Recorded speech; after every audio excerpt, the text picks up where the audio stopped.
You don't have to be positive all the time off the cold approach. I want to talk about that because I have noticed that a lot of guys, as soon as they get into cold approach, they instantly think that they need to be super positive all the time.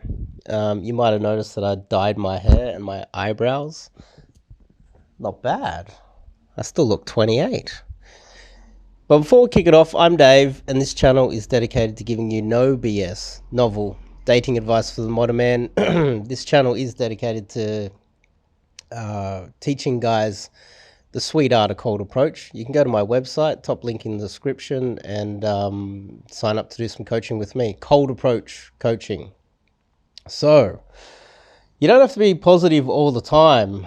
And I have noticed that a lot of guys that I'm coaching, they tend to think that they need to be extremely positive. You'll notice that a lot of them are very positive guys in general, but they will become even more super friendly off the cold approach.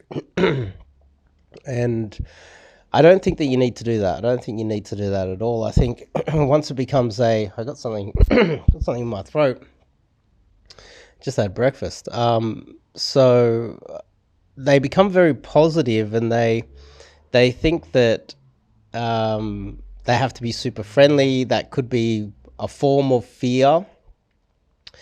But what I teach guys out there is that you make this a lifestyle, which means that it could be early in the morning, you're on your way to work, you might be a little bit grumpy. It could be early Monday morning, and you have an opportunity to meet a girl on your way to work. You'll still do the approach even if you're kind of miserable.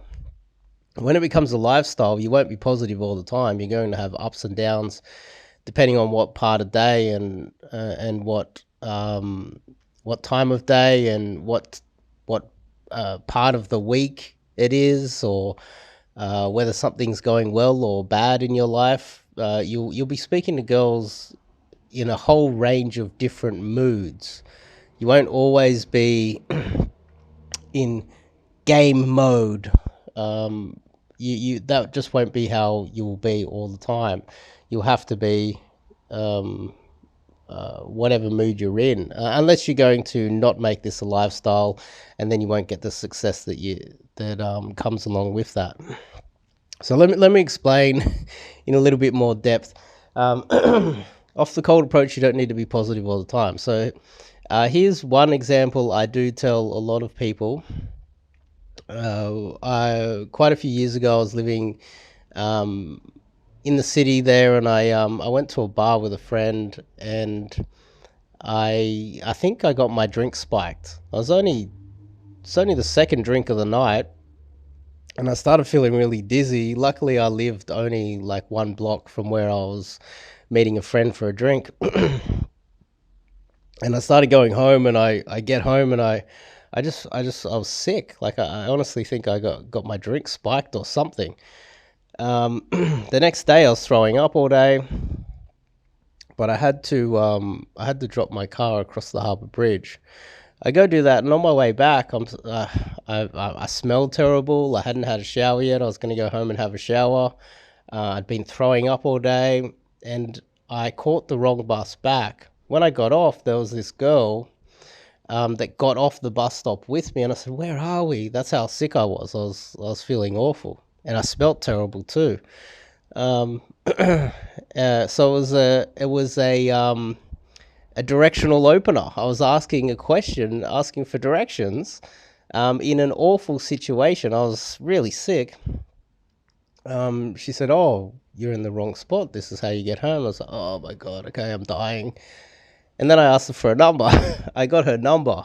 We ended up going out to dinner, and I locked her in as a regular after that. But when I first met her, I looked terrible, and I was like moaning, and I probably smelt terrible. I was in a bad mood. I wasn't bubbly and happy, yet it happened. Now, this is just one example. Recently as well, I went to the pool, I come out of the pool, my hair's a mess. I've just got raggedy clothes. I've got a backpack on with my towel and my swimmers and everything in there, and I'm coming back from the pool, and I needed to buy something from the like a little adapter for my phone, and I go into this store, and I'm there asking the attendant there um, about this adapter that I was buying for the phone, and she's helping me, and we're looking at it. I'm like, what does this do? Does this? And then this lady, this like older lady, comes in out of the side and goes, "Hi, blah blah blah," and just takes the customer service girl away from me by just talking over the top and says, "Hey, I need you to come," and just takes her away. I was like, "Hang on, I'm literally in the middle of a conversation with this girl. That was really rude." And she goes off with the lady while I was trying to get some information on this adapter, and I turn behind her, and there's like what looks like her daughter or something like that. And I turned to her, and I just said, "That was really rude." And so, this was not a fun and happy way for me to start a conversation with a girl, was it? But I said, "That was really rude." I was speaking to that lady, and the customer service was helping me, and then she comes and cuts me off and takes her away. That was really rude. Is that your mum or your auntie or something? And then she goes, "Oh no, I'm sorry. That's not my auntie. I'm here for some real estate event, and she's just one lady that's there, and I'm sorry about that."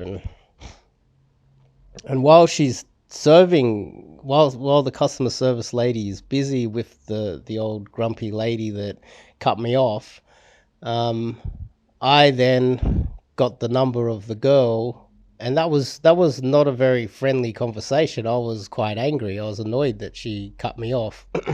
So I get the number of the girl that was going to the real estate place, and she apologized for the lady, which was not her fault, and she had nothing to do with it. Definitely wasn't her fault at all. And we went out on a date, and then she came back to my place. So the point I'm trying to make here is that when this becomes a lifestyle, you're not always going to be dressed up in a suit and tie looking. And some coaches out there, they focus purely on your looks. Now, you will notice that uh, coaches or people who are trying to teach you something, they will try to overcompensate by making you wear a suit, try to focus on the fashion aspect more and more, because they really don't have the skills.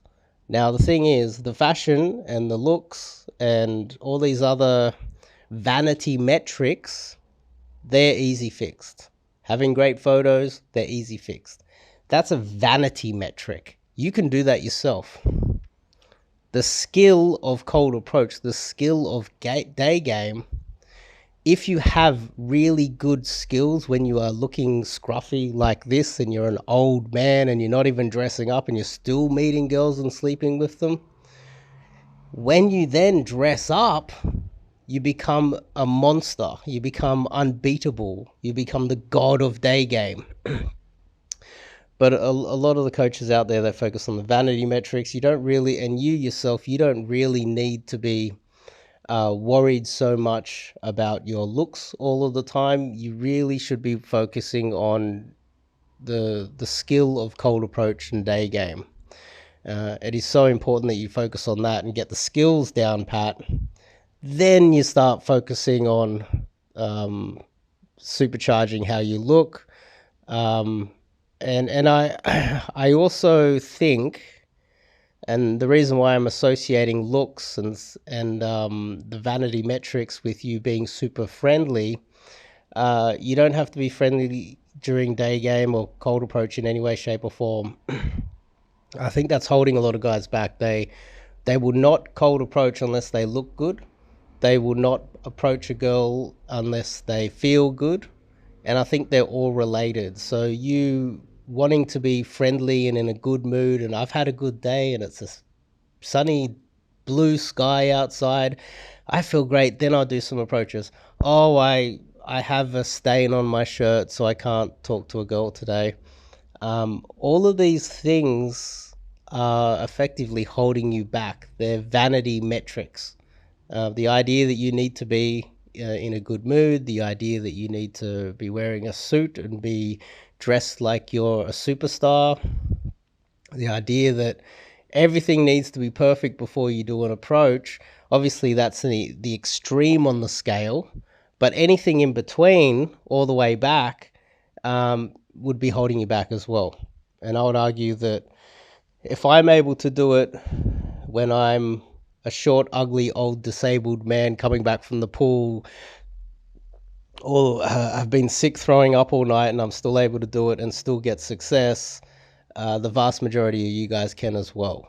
And I would say that the looks part of it is, and the you feeling like you're in a good mood or trying to pretend you're in a good mood off the cold approach all the time, is a fallacy. And when you put in the time and effort that I have, you'll realize that a lot of that stuff doesn't necessarily matter.